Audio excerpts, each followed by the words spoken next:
আমার বন্ধুরা, রাসূল সাল্লাল্লাহু আলাইহি সাল্লাম বলেছেন, কেউ যদি 30টি রোজা রাখে রমজান মাসে, এরপরে শাওয়াল মাসে 6টি রোজা রাখে, রব্বুল আলামিন তাকে 1 বছর রোজা রাখার সওয়াব তার আমলনামায় দিয়ে দিবেন।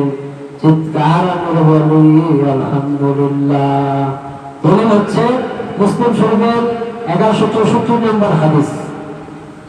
আমি আবার বলছি, রাসূল সাল্লাল্লাহু আলাইহি সাল্লাম বলেন, কোন ব্যক্তি যদি রমজান মাসে 30টি রোজা রাখলো, এরপরে শাওয়াল মাসে 6টি রোজা রাখলো, রব্বুল আলামিন তাকে 1 বছর রোজা রাখার সওয়াব আমলনামায় দিয়ে দিবেন।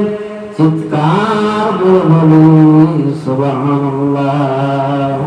আমার বন্ধুরা ভাইরা, এই শাওয়াল মাসের রোজা আমরা ঈদের পর রাখবো ইনশাআল্লাহ।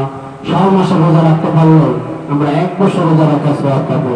রমজানের 30 আর শাওয়ালের 6, এই 36টা রোজা কেউ যদি পরিপূর্ণ রাখতে পারে আল্লাহকে খুশি করার উদ্দেশ্যে, তাহলে আল্লাহ পাক তাকে 1 বছর রোজা রাখার সওয়াব তার আমলনামায় দিয়ে দেবে। বলেছে সুবহানাল্লাহ।